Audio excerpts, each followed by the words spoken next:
everyone, this is Preet Kanwar. I'm a lecturer at National Polytechnic College, Jalandhar. Today I will be discussing with you the subject details of computer programming using C. But before starting the subject details, I would like to share an important information, and that is related to Mission Fateh, the campaign run by Government of Punjab. And it says that we should wash our hands regularly, wear masks, we should use sanitizer whenever we go out or we touch any surface, and along with that we should maintain the social distancing rules so that we could come out of this pandemic situation of COVID-19 as early as possible. So let's move on quickly towards the subject details, that is of CPUC. In the previous lecture we have discussed about the decision making statements, that is how the control statements work whenever there is a conditional statement, then how we need to perform, then how we need to make a program. जैसे last lecture में हम लोगों ने discuss किया था about the decision making statements, that were your if statement, if else statement, nested if else statement, and all these things, ladder if else statements. Right, so in this lecture we will discuss about the loop statements, looping statements, that is the second part of the control structure, right? So in this case, in the statements, what do you mean by loop is? Loop का मतलब क्या है कि जब एक programme में बहुत सारी स्टेटमेंट्स होती हैं एक के बाद एक, जब हम उन्हें परफॉर्म करते हैं, तो उसके बाद अगर एक यूजर चाहता है कि वो जो सेट ऑफ स्टेटमेंट्स उसने लिखी हैं 1 to n, वो रिपीटेडली उन्हीं स्टेटमेंट्स को यूज करे, तो उसके लिए हमें एक लूप जो स्टेटमेंट्स हैं वो यूज करते हैं. दैट मीन्स कि इफ अ यूजर वांट्स कि उसे एक स्टेटमेंट को बार बार, तो लूप का मतलब क्या होता है कि जो चीज एक बार चल रही है वो एक लूप में आ गई, एक जैसे राउंड सर्कल के अंदर आ गई, तो वो बार बार वही चीज जो है वो चलती रहेगी, वही चीज वर्क करती रहेगी, राइट? तो यहाँ पे भी ये लूप स्टेटमेंट्स इसीलिए बनाई गई हैं ताकि अगर हम एक सेट ऑफ स्टेटमेंट्स को, पर्टिकुलर सेट ऑफ स्टेटमेंट्स को रिपीटेडली वर्क करवाना चाहते हैं for some particular time according to some condition, right? तो इसमें क्या है, लूप स्टेटमेंट्स जो है वो रिपीट करती हैं एग्जीक्यूशन ऑफ अ स्टेटमेंट और अ ब्लॉक, राइट? तो iteration of the loop means the number of times the body of the loop is executed. तो आइटरेशन का क्या मतलब होता है कि कितनी बार आपकी वो जो लूप है वो कितनी बार वर्क कर रही है, आइटरेशंस, कितनी आइटरेशंस आ रही है उसमें, क्या वो आप लूप को 3 बार वर्क करवाना चाहते हो, 4 बार वर्क करवाना चाहते हो, 10 बार वर्क करवाना चाहते हो, 1000 बार वर्क करवाना चाहते हो, इट डिपेंड्स अपॉन यू. तो that will become the iteration of the loop. Okay, then is that there are two types of loop structure. This is not the part of your syllabus, I will just tell you from the upper hand only. अगर हम loop structure की बात करें तो दो तरह की structures होती हैं, एक प्री टेस्ट होती है और एक पोस्ट टेस्ट होती है. तो प्री टेस्ट मतलब होता है एंट्री कंट्रोल्ड लूप की, एंटर कैसे करना है उस लूप के अंदर, और पोस्ट टेस्ट का मतलब होता है एग्जिट कंट्रोल्ड लूप की, उस लूप से आपने एग्जिट कैसे करना है. तो प्री टेस्ट का मतलब वो कंडीशंस जो टेस्ट की जाती हैं before the iteration. Iteration means कितनी बार वो लूप चलनी है, उससे पहले क्या चीजें आप चेक करते हो, कौन सी कंडीशन आप टेस्ट करते हो before each iteration to check if loops should occur. तो ये चीज चेक करने के लिए कि क्या लूप होनी चाहिए या नहीं होनी चाहिए. पोस्ट टेस्ट का मतलब है वो जो कंडीशंस हम चेक करते हैं आइटरेशन के बाद to check if the loop should continue at least a single iteration occurs. तो मतलब दो तरह की बेसिक लूप्स होती हैं लूप स्ट्रक्चर में हमारे पास, एक प्री टेस्टिंग होती है और एक पोस्ट टेस्टिंग होती है, कि जो कंडीशन आपने लगानी है, जो इवैल्यूएशन आपने करनी है वो पहले करनी है आइटरेशन से या बाद में करनी है. अगर पहले करनी है तो उसको प्री टेस्टिंग बोलते हैं, अगर बाद में करनी है तो पोस्ट टेस्टिंग होती है. तो जैसे आप यहाँ पे देख सकते हो कि अगर कंडीशन एंड इवैल्यूएशन जो होती है, अगर वो पहले करते हो और उसके बाद अगर वो कंडीशन ट्रू है तो आपकी वो स्टेटमेंट्स जो है वो वर्क करेंगी, अगर वो कंडीशन फॉल्स है तो वो नेक्स्ट स्टेटमेंट में चला जाएगा, मींस वो वाली स्टेटमेंट जो ट्रू वाली है वो एग्जीक्यूट नहीं होगी.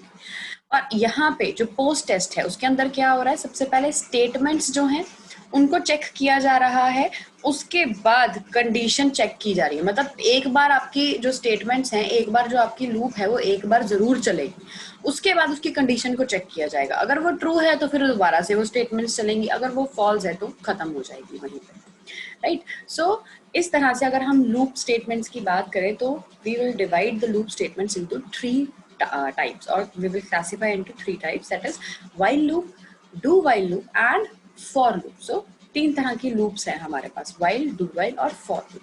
अगर वाइल लूप की बात करते हैं तो वाइल लूप के अंदर ये एक प्री टेस्ट लूप है। इसमें इस लूप कंडीशन के अंदर वो टेस्ट होती है before each iteration to decide whether to continue और टर्मिनेट द लूप। मतलब वाइल लूप के अंदर स्टार्टिंग में ही आपकी जो कंडीशन है वो चेक की जाती है कि आपने उस आइट्रेशन के अंदर जो आपने बॉडी स्टेटमेंट्स लिखी हैं उनको चलाना है या टर्मिनेट कर देना है, लूप खत्म कर देनी है वहीं पे। तो body of the execute of while loop will execute 0 और मोर टाइम्स। मतलब या तो वो एग्जीक्यूट नहीं होगी या फिर जितनी बार, अगर वो कंडीशन ट्रू है तो उसके अकॉर्डिंगली वो वर्क कर सकती है, राइट। तो जैसे यहाँ पे आप सिंटेक्स देख सकते हो, तो सिंटेक्स में क्या है, वाइल, वाइल के साथ हम ब्रैकेट में लगाएंगे इन्वर्टेड सॉरी राउंड ब्रैकेट्स के अंदर हम यहाँ पे लिखेंगे अपनी कंडीशन, जो आप जिस कंडीशन पे आप अपनी लूप को चलाना चाहते हो। उसके बाद कर्ली ब्रेसेस जो है वो ऑन होंगे, उसके बाद स्टेटमेंट्स होंगी, 1 और मोर स्टेटमेंट्स, कर्ली ब्रेसेस बंद हो जाएंगे और आपकी लूप जो है वो चलेगी। लेकिन वाइल लूप को चलाने के लिए सबसे पहले हमें क्या करना पड़ेगा, हमें कुछ चीज़ों का ध्यान रखना पड़ेगा कि सबसे पहले हमें एक काउंटर लेना है, इनिशियलाइज करना है एक काउंटर को। वो काउंटर वेरिएबल जो है वो किस तरह से काम करेगा कि जितनी बार आपने अपनी लूप को चलानी है वो variable it will help you to move that loop. ठीक है, कितनी बार आपने 3 बार चलानी है, 4 बार चलानी है, तो that particular variable will work like your counter. तो वो काउंट करने के लिए आपकी हेल्प करेगा। तो वो काउंटर आप ले जा सकते हो 1 से लेके 10 तक, 15 तक, 20 तक, 1000 तक, जितनी तक मर्जी लेके जा सकते हो उसको प्लस प्लस करके, या उसको माइनस माइनस करके। आप मान लो 10 से स्टार्ट करे हो, 10 to 1 भी आ सकते हो, 1 to 10 भी जा सकते हो। मतलब आप प्लस प्लस भी कर सकते हो, आप माइनस माइनस भी कर सकते हो। दोनों तरीके से आपका काउंटर जो है वो वर्क कर सकता है। मीन्स चाहे आपने 1 to 10 जाना है, चाहे 10 से 1 आना है, दोनों केसेस के अंदर आपका जो स्टेटमेंट्स हैं वो 10 बार ही चलेंगी, राइट। तो वो आपने देखना है कि आप किस तरह से अपनी स्टेटमेंट्स को लेना चाहते हो, आपने इनिशियलाइज कैसे करना है अपने काउंटर को।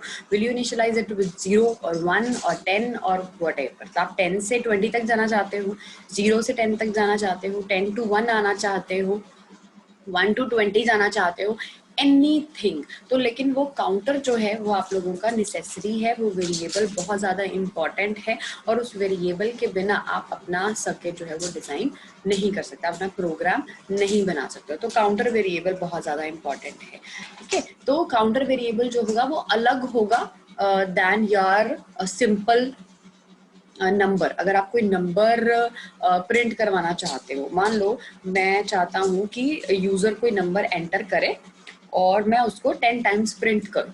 तो मान लो यूज़र ने नंबर एंटर किया 536, राइट। तो वो 536 आपने किस में एंटर करवाना है, वो काउंटर में एंटर नहीं करवाना है, काउंटर अलग होगा। काउंटर क्या होगा, आप 10 टाइम्स प्रिंट कराना चाहते हो तो काउंटर वेरिएबल के अंदर वैल्यू आएगी 10, राइट। और अगर आपका जो नंबर, जो यूजर ने आपको नंबर दिया है, जिस नंबर को आप 10 टाइम्स प्रिंट कराना चाहते हो, उस नंबर के लिए आप अलग वेरिएबल यूज करोगे। फॉर एग्जांपल आपने यूज किया इंट n, i, ठीक है। तो n को आपने ले लिया एज अ नंबर, ठीक है। तो n में आप %n करके एड्रेस ऑफ n में आप अपना नंबर एंटर करवा लोगे, और i को आप यूज कर लोगे एज अ काउंटर। तो i को इनिशियलाइज कर दो 0 से, एंड आफ्टर दैट उसको वाइल कंडीशन में लगा के उसमें आप अपना जो भी अपना प्रोग्राम है उसको बना सकते हो, राइट। तो यहाँ पे जो सबसे सिंपल एग्जांपल दिया है कि से int i is equals to 0 है, आपने काउंटर इनिशियलाइज कर लिया, उसके बाद कंडीशन लगाई while i is less than 3, कि जब तक i की वैल्यू 3 से कम है, 3 से कम का मतलब 0 से लेके 2 तक, मतलब 3 बार वो आपका जो लूप जो है वो चलेगी जब तक i की वैल्यू 3 से कम है। तो प्रिंट एफ क्या करो, हेलो, हेलो को प्रिंट कर दो, और i प्लस प्लस। तो i प्लस प्लस क्यों किया, जैसे मैंने बताया कि वाइल लूप की जो कंडीशन है, सबसे पहले काउंटर को इनिशियलाइज करना, वाइल कीवर्ड लगाना, कंडीशन लिखना, स्टेटमेंट जो आप एग्जीक्यूट करना चाहते हो, और उसके बाद इंक्रीमेंट या डिक्रीमेंट करना काउंटर को। तो अगर आप 0 से स्टार्ट कर रहे हो, 3 तक जाना है तो ऑब्वियसली आप इंक्रीमेंट करोगे। अगर आप 3 से स्टार्ट करते हैं, 0 तक आते हैं, तो ऑब्वियसली यहाँ पे माइनस माइनस लगता है, राइट। तो आप इसकी आउटपुट देख सकते हो, हेलो हेलो हेलो। तो 3 टाइम्स हेलो जो है वो प्रिंट होगा। नाउ यहाँ पे कंफ्यूज नहीं होना, i लेस देन 3, तो इसका मतलब जब i इक्वल टू 3 होगा तो ये कंडीशन फॉल्स हो जाएगी। तो इसका मतलब स्टार्टिंग में आया था 0, जब 0 है तो कंडीशन ट्रू है, एक बार चलेगा। उसके बाद आई की वैल्यू प्लस प्लस, आई प्लस प्लस मतलब आई प्लस 1, तो आई की वैल्यू हो गई यहाँ पे 1, 1 हो गई तो अभी भी ये कंडीशन ट्रू है, फिर से प्रिंट होगा दूसरी बार। फिर 2 हो गई, फिर ये कंडीशन ट्रू है, फिर से प्रिंट होगा तीसरी बार। जब आई की वैल्यू हो गई 3 तो अब ये कंडीशन हो गई फॉल्स। कैसे? क्योंकि यहाँ पे हम क्या चेक कर रहे हैं, i less than 3, not less than equal to. Less than 3 मतलब जब तक वो 3 के इक्वल नहीं है, उससे कम है, तो इसका मतलब 0 से लेके 2 तक 3 बार आपका जो लूप है वो चलेगा, and after that it will come out of the loop और आउटपुट आपकी आ जाएगी। ठीक है, तो इसी तरह से इसका फ्लो डायग्राम है, ये प्री टेस्ट लूप स्ट्रक्चर के अंडर आता है। नेक्स्ट आ गई डू वाइल लूप।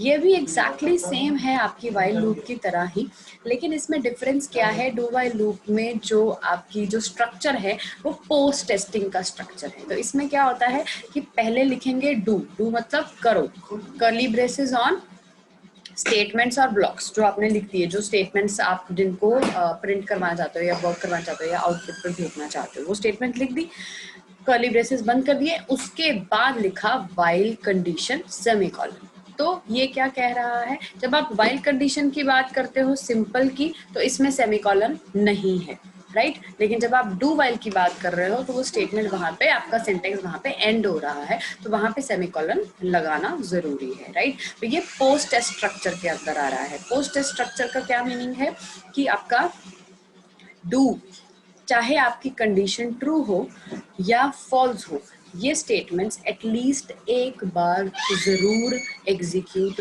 होंगी ही होंगी। कंडीशन कुछ भी हो, अगर ट्रू होगी तो वो उतनी बार और चल जाएगी, अगर वो फॉल्स होगी तो वो एक बार चल के एक बार आउटपुट आपकी जरूर आएगी ही आएगी, किसी भी कंडीशन में, ट्रू हो या फॉल्स हो। ट्रू होगी तो उतनी बार चल जाएगी जितनी बार आपने आइटरेशंस दिए, जितनी आपने कंडीशन लगाई है। अगर फॉल्स होगी तो एटलीस्ट तब भी एटलीस्ट एक बार आपका जो स्टेटमेंट्स हैं वो जरूर एग्जीक्यूट होगी। This is the main difference between loop, while loop and the do while loop. तो इसमें आपकी जो कंडीशन है वो बाद में टेस्ट होती है स्टेटमेंट के एग्जीक्यूट होने के बाद, राइट। तो यहाँ पे आप देख सकते हो int I is equals to 0, वही सेम कंडीशन हमने यहाँ पे लगाई, do printf hello I plus plus while I less than 3। तो कंडीशन सेम है, सिर्फ वाइल ऊपर की जगह नीचे लगा दिया हम लोगों ने। आउटपुट इसकी भी सेम आएगी, लेकिन अगर ये कंडीशन फॉल्स होती तब भी इसकी आउटपुट एक बार कम से कम जरूर आती है। लेकिन अगर वाइल कंडीशन के अंदर आपकी कंडीशन फॉल्स होती है तो आपका जो आउटपुट स्टेटमेंट्स हैं वो वर्क नहीं करेगी। Okay, so this is the flow diagram जैसे हमने पोस्ट टेस्ट में देखा था, वही सेम है। Next one is the for loop. This for loop is the most important loop जो यूज होती है लूपिंग कंडीशंस के अंदर। जब भी हमने अपने प्रोग्राम्स के अंदर लूप स्टेटमेंट्स लगानी है तो फॉर लूप स्टेटमेंट सबसे ज़्यादा यूज होने वाली स्टेटमेंट है। इसके 3 पार्ट्स हैं। सबसे पहले इनिशियलाइज जो स्टार्ट ऑफ द लूप पे होता है, सेकेंड वन लूप कंडीशन जो कि टेस्टिंग होती है, and the third one is increment or decrement depending upon the number of iterations, right? अब इसमें अगर आप सिंटेक्स को ध्यान से देखिए तो यहाँ पे क्या हो रहा है, फॉर राउंड ब्रैकेट ऑन, सबसे पहले एक ही लाइन के अंदर जो हम वाइल और डू वाइल लूप में 4-5 लाइंस में काम कर रहे थे कि इनिशियलाइजेशन काउंटर वाइल कंडीशन से पहले हो रहा है, उसके बाद कंडीशन आ रही है, उसके बाद स्टेटमेंट्स आ रही हैं, उसके बाद आपका इंक्रीमेंट डिक्रीमेंट काउंटर आ रहा है, वो सारी 4-5 अलग अलग लाइंस में अलग अलग स्टेटमेंट्स में ये सारे काम हो रहे थे।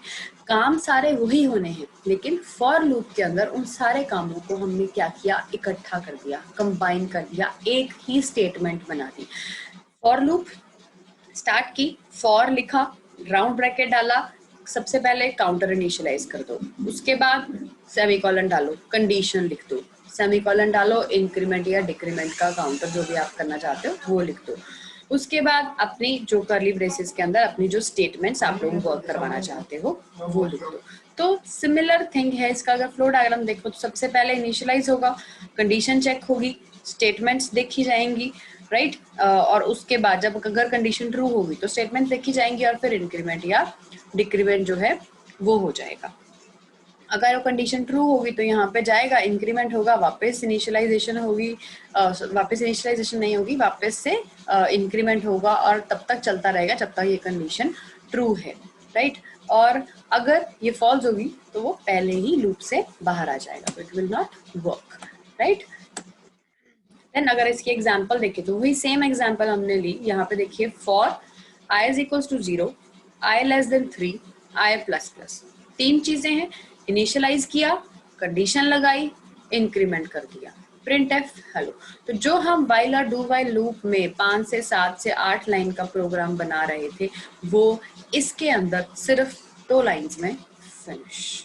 So this is the benefit of for loop. काम ये भी सेम कर रहा है, यू कैन सी हेयर कि 3 बार हेलो इसने भी प्रिंट किया है। काम वाइल लूप भी कर रही थी, काम डू वाइल लूप भी कर रही थी, बट ये लूप की एडवांटेज है कि इसमें हमें बहुत ज़्यादा चीज़ों को एग्जैजरेट करने की, खींचने की या बहुत ज़्यादा लंबी लाइंस बनाने की कोई ज़रूरत नहीं है, बार बार काम करने की कोई ज़रूरत नहीं है, एक ही लाइन के अंदर हमारा सारा काम हो रहा है।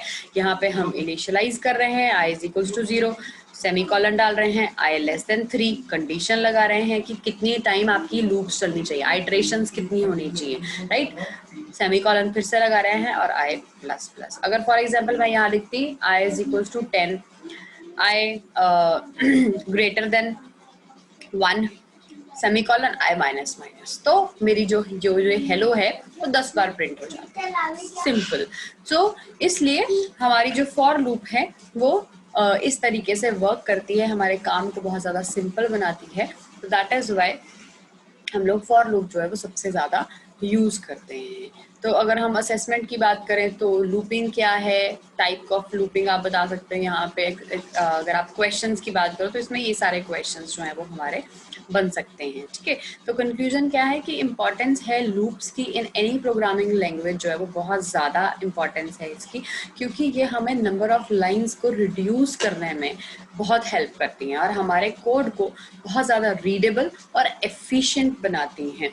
क्योंकि अगर हमें एक कंडीशन को अगर हमें यूज़ करना हो, एक स्टेटमेंट को हमें जैसे हेलो को 3 बार प्रिंट करना है, तो अगर नॉर्मल लाइंस में हम लोग लिखते तो क्या लिखते कि प्रिंट एफ हेलो, फिर प्रिंट एफ हेलो, फिर प्रिंट एफ हेलो, तो हमें 3 बार लिखना पड़ता, तब हमारा हेलो जाके 3 बार प्रिंट होता, राइट। या फिर हमें एक ही प्रिंट एफ के अंदर बार बार लिखना पड़ता hello slash N hello slash N hello, तो हमारा वो 3 बार प्रिंट होता। लेकिन यहाँ पे हम क्या कर रहे हैं, ये तो सिर्फ एक सिंपल एग्जाम्पल है, एक नॉर्मल छोटी सी एग्जाम्पल है। बहुत सारे काम ऐसे होते हैं जिनके अंदर हमें बार बार 2 या 3 स्टेटमेंट्स को नंबर ऑफ टाइम्स हमें यूज करना होता है, राइट। तो उस कंडीशन के अंदर उस टाइम पे हमारा ये चीज़ जो है वो करनी बहुत डिफिकल्ट हो जाती है कि अगर हमें बार बार 10 लाइंस हैं फॉर एग्जांपल, वो बार बार यूज़ हो रही हैं, तो वो बार बार हम 10 लाइंस अगर अपने प्रोग्राम में लिखेंगे तो हमारा प्रोग्राम कितना लंबा हो जाएगा, राइट। तो वो 100 लाइंस का प्रोग्राम बन जाएगा, हमें 10 बार 10 लाइंस लिखनी है, तो बाकी के स्टेटमेंट्स हैं वो अलग से। तो अगर हम वो 10 लाइंस लिख के उसको एक लूप के अंदर डाल दें, चाहे फॉर लूप के अंदर चाहे वाइल लूप में, जो भी हमारे लिए सही तरीके से वर्क कर रही है, ठीक है, अगर उसके अंदर डाल दें हम, तो हमारा काम सिंपल हो जाएगा, हमें 100 लाइंस का प्रोग्राम लिखने की जरूरत ही नहीं है। हमारा 10 लाइंस में और 2 लाइंस उसमें एक्स्ट्रा ऐड करके, मतलब फॉर लूप की कर लो या वाइल लूप की 2 या 3 लाइंस एक्स्ट्रा ऐड करके, तो हमारा वो काम 10 बार चल रहा है। तो we don't need to use that number of time.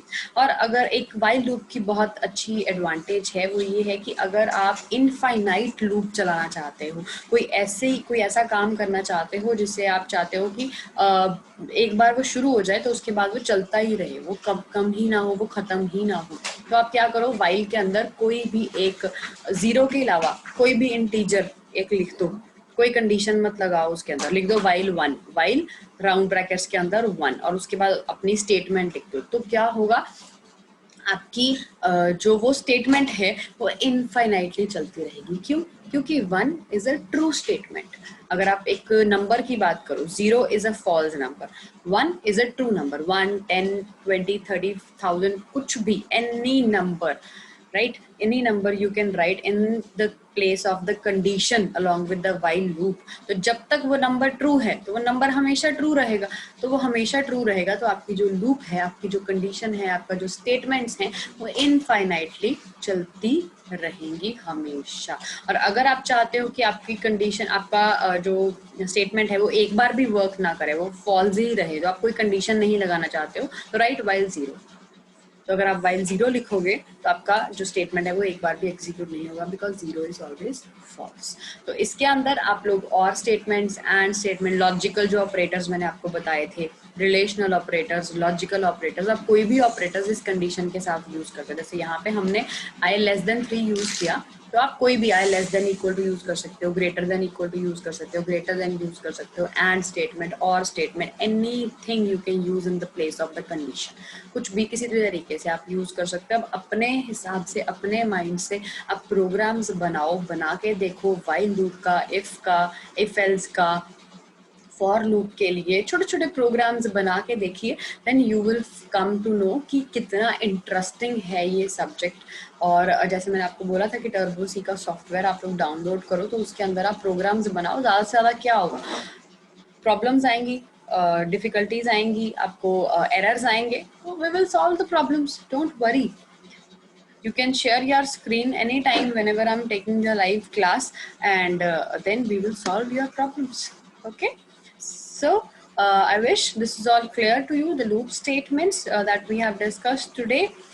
Use them practically so that you could be more comfortable with the C language. Okay, as it is a very simple language, but if you will be uh, doing it practically with your softwares, then it will be more beneficial, right? So do like and comment on my video so that I could see that whoever of you have gone through my video thoroughly. Okay, so we'll meet in the next lecture. Thank you so much. Take care. Bye bye.